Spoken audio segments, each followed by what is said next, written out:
36조 대출, 이 돈이 지금 회수될 예정입니다. 며칠 전 청와대 김용범 정책실장이 SNS를 통해서 직접 나섰습니다. 다주택자 대출 LTV를 줄이겠다고 얘기했죠. 단계적으로요. 자, 그래서 LTV라는 좀 어려운 얘기가 나왔는데요. 쉽게 말해서 내 집을 담보로 빌릴 수 있는 돈의 비율을 말하는 겁니다. 자, 예를 들어 볼게요. 여러분의 집이 5억이에요. 그런데 은행이 3억까지만 빌려줍니다. 바로 이 비율 60% 정도 되죠. 이걸 줄인다. 내가 빌릴 수 있는 돈이 확 줄어들 수 있다는 겁니다. 금융위원회가 5대 은행과 상호금융을 다시 소집했습니다. 벌써 세 번째입니다. 중요한 안건은 단 하나입니다. 수도권 다주택자 대출 만기 연장을 막는 겁니다. 이게 왜 중요할까요? 여러분이 지금 다주택자가 아니어도 지금 전세로 살고 계시다면 내 전세 보증금에 직접적인 영향이 올 수 있습니다. 그리고 지금 집을 한 채 갖고 계신 분 있잖아요. 그러면 우리 아파트 가격이 어떻게 될지 직접적인 영향을 줄 수 있습니다. 오늘은요, 딱 세 가지만 간결하게 말씀드리겠습니다. 첫 번째, 정부가 꺼낸 칼 3개가 무엇인지. 두 번째, 내 집값, 내 전세값이 어떻게 되는지. 그리고 마지막 세 번째로 당장 뭘 어떻게 해야 되는지 알려드리겠습니다. 자, 그런데 다주택자 대출이 3년 만에 2.3배 폭증했습니다. 자, 이 숫자, 이게 왜 여러분의 전세집과 또 직접 관련이 있는지 본론에서 쉽게 설명드리겠습니다. 오늘 영상 끝까지 보신 분들을 위해서 선물 준비했습니다. 오늘 내용 쉽고 자세하게 정리한 이 전자책 무료로 드리고요. 핵심 내용만 그림으로 뽑은 인포그래픽 자료도 무료로 드립니다. 영상 끝까지 보신 후에 아래 고정 댓글 링크 누르시면요, 바로 받을 수 있습니다. 자, 지금부터 한 분의 이야기를 해드리겠습니다. 제가 상담했던 여러 사례를 바탕으로 재구성한 이야기입니다. 박영호 씨, 올해 58살, 서울에서 30년 넘게 작은 인쇄소를 운영했습니다. 얼마 전에 문을 닫았습니다. 퇴직금 대신 남은 건요, 서울 외곽 아파트 한 채, 그리고 경기도에 전세 끼고 산 투자용 아파트 한 채, 이렇게 딱 두 채입니다. 이분은 왜 경기도에 있는 아파트를 샀을까요? 이유는 간단합니다. 이제 인쇄소 접고 그러면 어떻게 되죠? 매달 들어오는 돈이 없죠. 국민연금 아직 멀었고, 그래서 은행 대출 받아서 경기도에 아파트 하나를 사고 전세로 놨습니다. 나중에 이걸 월세로 전환해서 노후 생활비에 보태려고 했습니다. 박영호 씨 대출은요, 이자만 내는 방식이었습니다. 매달 원금을 갚아나가는 게 아니라 만기가 되면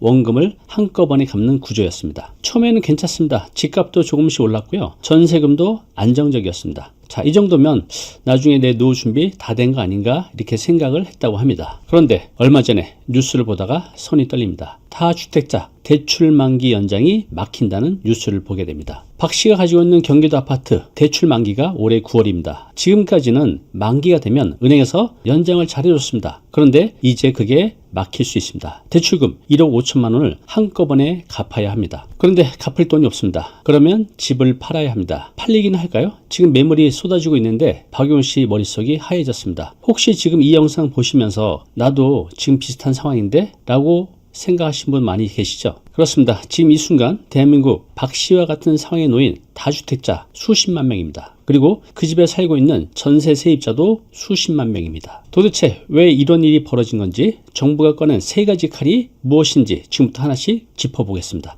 5대 시중은행, KB, 신한, 하나, 우리농협. 자, 이 5곳에서 다주택자들이 받은 주택담보대출 잔액이 얼마인지 아십니까? 올해 1월 말 기준 36조 4천억이 넘습니다. 3년 전에는요, 약 15조였어요. 그런데 지금 2.3배로 크게 늘었습니다. 20조가 넘은 돈이 더 풀린 겁니다. 전체 주담대는요, 20% 늘었습니다. 그런데 다주택자만 130%입니다. 돈이 어디로 쏠렸는지 보이시죠? 한마디로 빚으로 집을 사는 사람들한테 은행 돈이 몰린 겁니다. 자, 이것 중에 주거용 임대사업자 대출이 있습니다. 자, 여기 얼마나 대출이 나갔을까요? 은행에서 약 14조 원, 그리고 신협, 새마을금고 이런 상호금융까지 합치면요, 약 20조가 나갔습니다. 그러면 5대 은행 다주택자 36조와 합치면요, 56조가 넘는 돈이 다주택자 대출로 나갔다는 겁니다. 자, 그러면 앞에서 이 36조 대출 이거 보여드렸죠? 이게 왜 전세 세입자 여러분에게도 영향이 있을까요? 이 구조를 보시면 됩니다. 다주택자가 은행에서 대출을 받습니다. 그리고 세입자에게도 보증금을 받습니다. 이 두 가지 빚을 합쳐서 내 돈을 최소화한 상태에서 집을 산 겁니다. 쉽게 말하면 남의 돈 두 군데 빌려서 집을 산 거죠.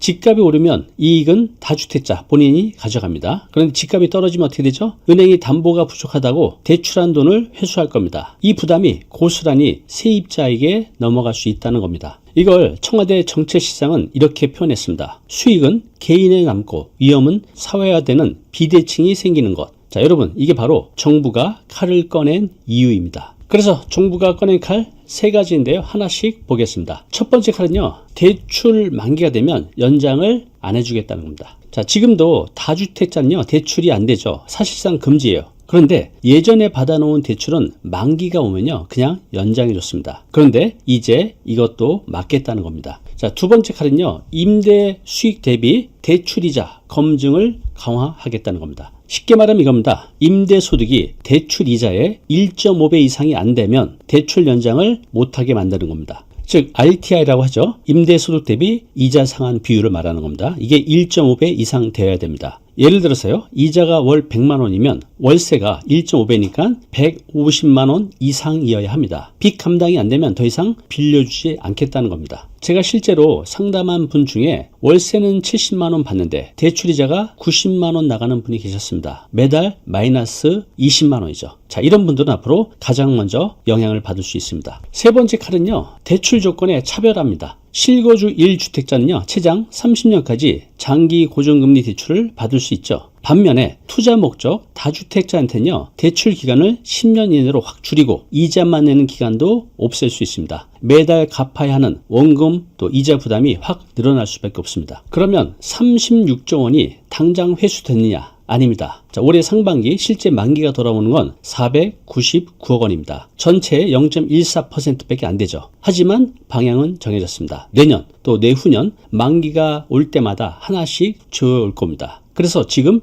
준비를 하셔야 됩니다. 지금 전세로 살고 계신 분들 잠시 후에 말씀드릴게요. 끝까지 들으셔야 됩니다. 지금 여러분의 아파트 대출 금리 몇 %인지 아시나요? 또 만기가 언제인지 정확히 알고 계시나요? 자, 그리고 전세로 사시는 분이라면 집주인이 대출로 얼마를 빌렸는지 확인해 보셨나요? 자, 모르신다면 오늘 영상 끝까지 꼭 보셔야 됩니다. 정부가 이렇게 강하게 나온 이유가 있습니다. 겉으로 보이는 이유, 또 숨은 이유가 다릅니다. 자, 그걸 보겠습니다. 겉으로 보이는 이유는요, 집값을 잡겠다는 겁니다. 다주택자가 매물을 내놓게 해서 집값을 안정시키겠다. 지금 실제로 매물이 늘고 있죠. 서울 아파트 매물이 한 달 사이에 약 16에서 19% 정도 가까이 늘었습니다. 그런데 숨은 이유가 있습니다. 청와대 정책실장이 자신의 SNS에서 1990년대 일본 버블 붕괴 그리고 2008년 미국 금융위기를 직접 언급했습니다. 청와대 정책실장이 왜 갑자기 30년 전 일본 이야기를 꺼냈을까요? 지금 우리나라의 빚이 경제 규모에 비해서 얼마나 큰지 보여주는 숫자가 있습니다. 현대경제연구원 보고서에 보면요, 이게 약 200%입니다. 자, 일본이 버블 터지기 직전에 1990년대죠. 그때 208%였습니다. 우리가 지금 200%니까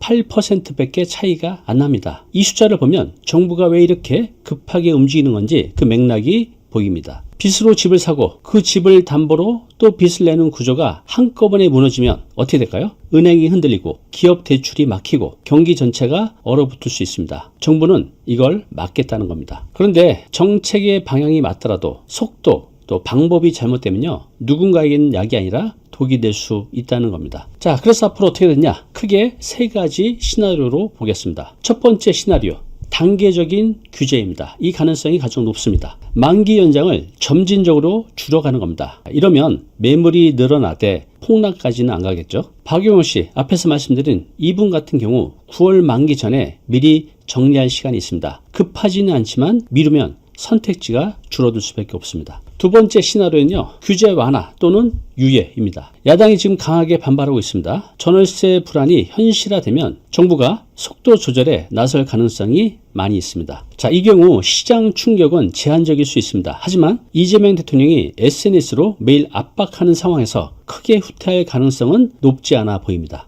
마지막 세 번째 시나리오는요, 일괄적으로 강제 회수하는 겁니다. 가능성은 낮지만 그래도 알아두셔야 됩니다. 만기 연장을 유예하는 기한 없이 즉시 불허하는 경우입니다. 자, 이러면 돈이 없는 다주택자들 급매로 쏟아 나오겠죠. 자, 이걸 팔리지 않으면 대출금 갚지 못해서 경매가 늘어날 겁니다. 여기서 무서운 말이 나옵니다. 깡통 전세. 집값은 떨어져요. 대출금하고 전세 보증금 합친 것보다 집값이 더 싸져 버리는 거죠. 그러면 세입자는요, 보증금을 온전히 돌려받지 못할 수도 있습니다. 다만 이 시나리오는요, 현실화될 가능성은 낮습니다. 금융당국도 이 위험을 알고 있기 때문에 세입자 보호를 위해서 단계적 감축이나 임대차 계약 기간 중 조건부 연장 등의 예외 규정을 검토할 겁니다. 자, 그럼 이제부터 여러분이 해야 될 일 3가지 알려드리겠습니다. 대출이 있다면요, 바로 은행 앱을 열어보십시오. 그리고 만기일, 금리, 대출 잔액이 얼마인지 꼭 확인해 보시기 바랍니다. 그리고 전세로 사시는 분요, 등기부등본 한번 떼보세요. 발급 수수료 1,000원입니다. 집주인 대출이 얼마나 잡혀있는지 꼭 확인해 보시기 바랍니다. 그리고 전세 보증금 반환 보증이라는 게 있습니다. 쉽게 말하면 집주인이 보증금을 못 돌려줄 때 보증기간이 대신 돌려주는 보험입니다. 자, 이거 꼭 가입하셔야 됩니다. 자, 두 번째, 이번 주 안에 해야 될 일입니다. 다주택자분들 5월 9일 양도세 중과 유예 종료입니다. 이 전까지 매도를 할 건지 보유할 건지 판단을 내려서 빨리 진행해야 됩니다. 이것만큼은 정말 빨리 결정해야 돼요. 중과세가 적용되면요, 기본세율의 30%로 추가되고 장기보유 특별공제 하나도 받을 수 없습니다. 서울 3주택자 기준 세금이 2억 8천에서 7억 5천으로 3배 이상 올라갈 수 있습니다. 자, 마지막 세 번째,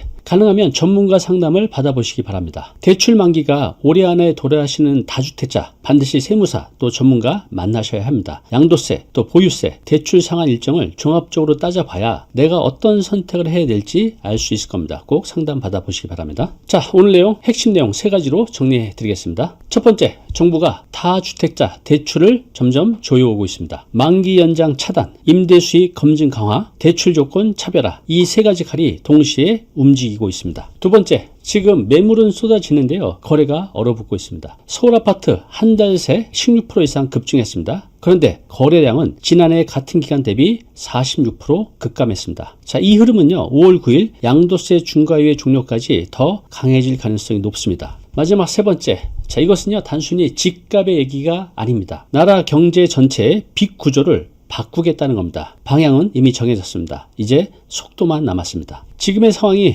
불안하죠. 정책이 빠르게 바뀌고 매일 뉴스가 쏟아지고 내 집 또 내 전세금이 어떻게 될지 불안합니다. 변화는 빠르게 오고 있습니다. 그래서 미리 준비하고 방어하느냐, 준비 없이 뒤늦게 당하느냐, 그 차이가 중요합니다. 자, 오늘 영상이 도움이 되셨다면, 오늘 영상과 관련된 분이 있다면 이 영상 공유해 주시기 바랍니다. 오늘의 한 줄 메시지입니다. 방향은 정해졌습니다. 남은 건 속도가 아니라 당신의 판단입니다.